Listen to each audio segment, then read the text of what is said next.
everybody and welcome to another Transformers Age of Extinction movie review. I'm going to take a look at Dinobot Slash. That's my second Dinobot from Wave 2 of the Transformers 4 Deluxe figures. It would appear that Dinobot Slash is a Velociraptor. I don't remember any of the original Velociraptors in the G1 cartoon, but with a really vague hint of Dinobot from Beast Wars. Well, that's my opinion. Anyway, let's take a quick look at the back of the box.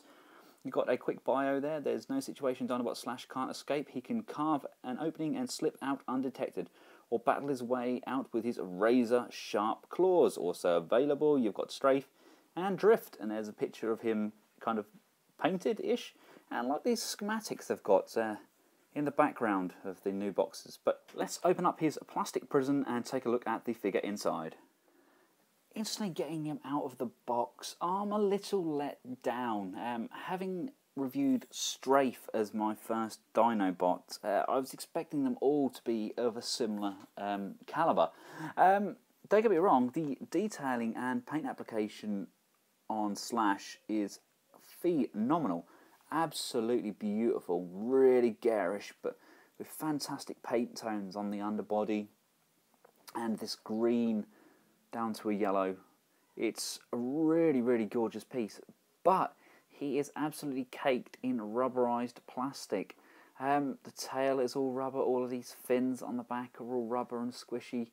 Again on the back here, all on the legs, the fins underneath. Apparently he's going to slash his way out of a fight with rubbery accessories. I think not. It's just a shame because those spikes on Strafe were really sharp and they really looked the part, and they've kind of just rubberized this guy.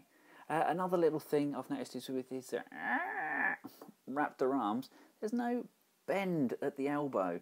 I would have liked, it almost looks like there's a joint there, as if it was originally sculpted to have a joint, but there's nothing there unfortunately, so you have to move that entire arm section up and down.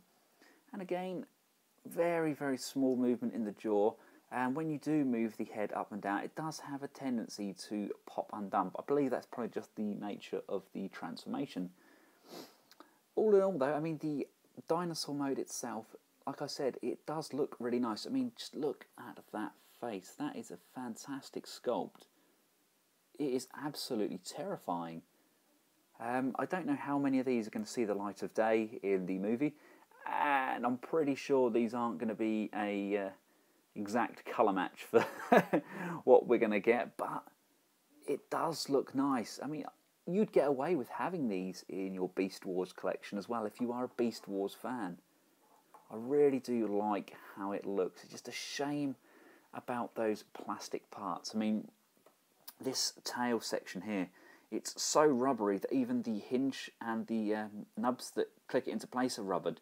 So it does have a tendency that when you're moving him about, it just pops him out like so. And he's got a butt head, so you don't want that to be popping out. Let's just see how he looks with some more of his Dinobots. Here he is with the leader, Grimlock, and Strafe. And I must say, I am noticing that these are all scaling really well. If you look at a kind of dinosaur chart, I mean, they're not far off. Yeah, okay, the Raptor's probably a little bit too big in comparison to a T-Rex, but they look good on display. I mean, they're not completely blown out of proportion, and it all kind of works. The transformation on these guys are so simple that Hasbro apparently tries to use it as a selling point. As you can see, boop, changes in 13 steps. As if... well, I suppose, looking back at how difficult the Revenge of the Fallen line, etc. were, then maybe transforming a toy in 13 steps is a selling point, that adults can buy these for their kids knowing they're not going to be there for like an hour, 2 hours trying to transform a really difficult toy. That being said, let's transform him and see how he looks in bot mode. Right, step 1, I'm going to move his thigh out. Open up and stretch out his leg. Step 2, push these toes down. And step 3, just rotate this section round like so. Step 4 is fairly straightforward. It's just push the fist section up, revealing the hand nicely like so.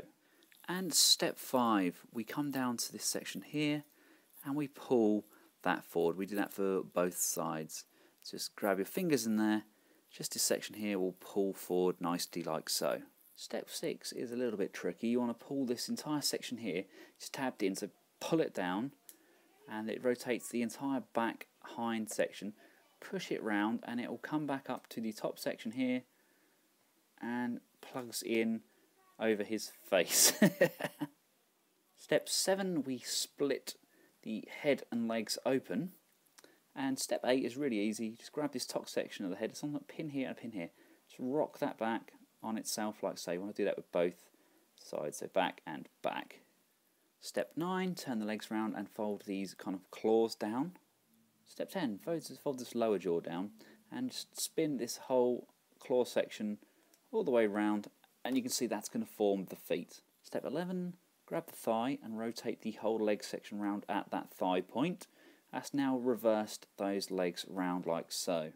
Step 12, pull his kind of head frill scarf thing off the back, and it doesn't actually appear to be anywhere that can tab in on the back there. I think it just pushes down.